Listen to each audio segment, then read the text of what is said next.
Greenland വിഷയത്തിൽ കാനഡയ്ക്കെതിരെ വീണ്ടും US president Donald Trump. Greenland പ്രദേശം ഉൾപ്പെടെയുള്ള മിസൈൽ പ്രതിരോധ സംവിധാനത്തിന് കാനഡ എതിരാണ്.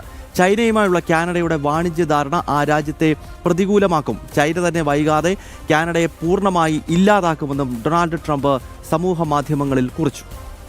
വിവരങ്ങൾ ഐസൺ ജോസ് ഇന്റർനാഷണൽ ഡെസ്കിൽ നിന്നും നൽകും. ഐസൺ, ഈ ഗ്രീൻലാൻഡുമായി ബന്ധപ്പെട്ട് തൻ്റെ നിലപാടുകളിൽ നിന്നും പിന്നോട്ടില്ല എന്ന് ഉറച്ച് ഡൊണാൾഡ് ട്രംപ് പറയുകയാണ്. കാരണം പല യൂറോപ്യൻ രാജ്യങ്ങളും ഗ്രീൻലാൻഡ് വിഷയത്തിൽ അമേരിക്കയുടെ നിലപാടുകൾക്കെതിരാണ്. പക്ഷേ തൻ്റെ നിലപാടിൽ നിന്നും പിന്നോട്ടില്ല എന്ന് ഒരിക്കൽ കൂടി അടിവരയിട്ട് പറയുന്നതാണല്ലോ ഈ സമൂഹ മാധ്യമങ്ങളിൽ കാനഡയ്ക്കെതിരെയുള്ള ട്രംപിൻ്റെ കുറിപ്പിൻ്റെ ലക്ഷ്യമെന്ന്.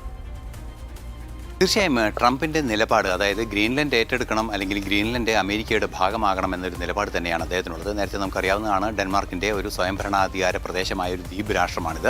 സ്വാഭാവികമായും അത് നിയന്ത്രണത്തിലാക്കുക എന്നുള്ളത് സുരക്ഷയുടെ ഭാഗമായിട്ട് തങ്ങൾ സ്വീകരിക്കേണ്ടതാണ് എന്ന നിലപാടാണ് ട്രംപ് സ്വീകരിക്കുന്നത്. മാത്രമല്ല, റഷ്യ, ചൈന ഉൾപ്പെടെയുള്ള രാജ്യങ്ങൾ ഇത് കയ്യേറാനുള്ള സാധ്യതയുണ്ടെങ്കിൽ, ആ പ്രദേശം ഗ്രീൻലാൻഡ് കയ്യേറാനുള്ള സാധ്യതയുണ്ടെങ്കിൽ തങ്ങൾക്ക് അതിർത്തി രാജ്യമായി റഷ്യയും ചൈനയും വരുന്നത് അംഗീകരിക്കാനാവില്ല എന്ന നിലപാടൊക്കെയാണ് അദ്ദേഹം അറിയിക്കുകയും ചെയ്തത്, ട്രംപ് അറിയിക്കുകയും ചെയ്തത്. പക്ഷേ നിലവിലെ സാഹചര്യത്തിൽ കൃത്യമായി താരിഫ് ചുമത്തുന്ന ഉൾപ്പെടെയുള്ള നീക്കങ്ങൾ യൂറോപ്യൻ രാജ്യങ്ങൾക്കെതിരെ നീങ്ങിയെങ്കിലും നാറ്റോ അധ്യക്ഷനുമായുള്ള ചർച്ചയ്ക്ക് പിന്നാലെ ഈ നടപടികളിൽ നിന്നെല്ലാം തന്നെ അദ്ദേഹം പിന്തിരിയുകയായിരുന്നു.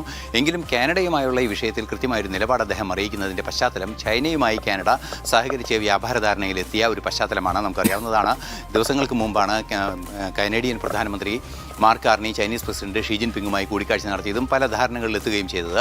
ഇത്തരത്തിൽ ചൈനയും അതുപോലെ തന്നെ കാനഡയുമായി തമ്മിലുള്ള ഒരു ബന്ധം അല്ലെങ്കിൽ വാണിജ്യ ബന്ധം ആരംഭിക്കുന്നത് അമേരിക്കയെ സംബന്ധിച്ചിടത്തോളം അതീവ ഗൗരവമുള്ളൊരു വിഷയം തന്നെയാണ്. നമുക്കറിയാവുന്നതാണ്, തൊട്ടയൽ രാജ്യമായ ഒരു രാജ്യം സ്വാഭാവികമായും മറ്റൊരു തങ്ങളുടെ ആശയവുമായി നേരെ എതിർ നിൽക്കുന്ന ഒരു രാജ്യവുമായി വ്യാപാര ധാരണയിലെത്തുന്നു അല്ലെങ്കിൽ നിക്ഷേപ ധാരണയിലെത്തുന്നു എന്ന് പറയുമ്പോൾ വൻതോതിലുള്ളൊരു മാറ്റം അവിടെ ഉണ്ടാകാനുള്ള സാധ്യത, നയപരമായ മാറ്റവും സ്ട്രാറ്റജിക്കായ ചേഞ്ചുകളും വരാനുള്ള സാധ്യതയുണ്ട്. ഈ പശ്ചാത്തലത്തിലാണ് ഈ കാര്യത്തോട്, അതായത് ചൈനയുടെ ആ ഇടപെടലിനോട് അതിരൂക്ഷമായൊരു പ്രതികരണം ട്രംപിൻ്റെ ഭാഗത്തു നിന്നുണ്ടായിരിക്കുന്നത്. ട്രംപ് പറയുന്നത് അധികം വൈകാതെ ചൈന കാനഡയെ ഇല്ലാതാക്കും അല്ലെങ്കിൽ മുഴുവനും അവസാനിപ്പിക്കും, കയ്യേറും എന്ന രീതിയിലുള്ളൊരു വ്യാഖ്യാനമാണ് അദ്ദേഹം തൻ്റെ സമൂഹ മാധ്യമ പോസ്റ്റിൽ നടത്തിയത് എന്നതാണ് ഏറ്റവും പ്രാധാന്യത്തോടെ നോക്കിക്കാണേണ്ട വിഷയം.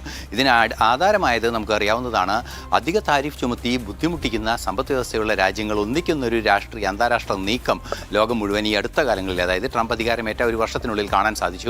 അത്തരത്തിലുള്ള റഷ്യ, ചൈന, ഇന്ത്യ, അതുപോലെ തന്നെ ഇപ്പോൾ കാനഡ, അത്തരത്തിൽ വിവിധ രാജ്യങ്ങൾ സഹകരിക്കുന്ന ഒരു രീതിയിലേക്ക്, ഒരു പ്രത്യേക ബ്ലോക്ക് സ്വഭാവത്തിൽ സഹകരിക്കുന്ന ഒരു രീതിയിലേക്ക് എത്തിയപ്പോഴാണ് കൃത്യമായൊരു നിലപാട് അമേരിക്കയുടെ ഭാഗത്തു നിന്നുണ്ടായിരിക്കുന്നത് അല്ലെങ്കിൽ ട്രംപിൻ്റെ ഭാഗത്തു നിന്നുണ്ടായിരിക്കുന്നത്. അദ്ദേഹം പറയുന്നത് ഇത്തരത്തിലുള്ള നീക്കങ്ങൾ സ്വയം ആത്മഹത്യാപരമായൊരു നീക്കമാണ് കാനഡ നടത്തിയിട്ടുള്ളത് എന്നും അതുപോലെ തന്നെ ഗ്രീൻലാൻഡ് ഏറ്റെടുക്കുന്ന വിഷയത്തിൽ ഒരു നിലപാട് കാനഡ സ്വീകരിക്കുന്നത് അമേരിക്കയ്ക്ക് അനുകൂലമല്ല എന്ന ഒരു തുറന്നു പറച്ചിലുമാണ് ട്രംപ് തൻ്റെ സമൂഹ മാധ്യമ പോസ്റ്റിലൂടെ വ്യക്തമാക്കിയിരിക്കുന്നത്. ഓക്കെ ഐസൺ, എന്തായാലും ഗ്രീൻലാൻഡുമായി ബന്ധപ്പെട്ട് തന്റെ നിലപാടിൽ പിന്നോട്ടില്ല എന്ന് കാനഡയെയും മറ്റ് യൂറോപ്യൻ രാജ്യങ്ങളെയും ധരിപ്പിക്കുകയാണ് ഡൊണാൾഡ് ട്രംപ്. ഒപ്പം ട്രംപ് നേറ്റോ സേനയുമായി ബന്ധപ്പെട്ട് പ്രത്യേകിച്ച് അഫ്ഗാനിസ്ഥാനിൽ ബ്രിട്ടീഷ് സൈന്യം ഒന്നും ചെയ്തിട്ടില്ല എന്ന് നടത്തിയ ഒരു പ്രസ്താവനയ്ക്കെതിരെ ഇപ്പോൾ വലിയ വിമർശനം ബ്രിട്ടന്റെ ഭാഗത്ത് നിന്നുണ്ടാകുന്നുണ്ട്.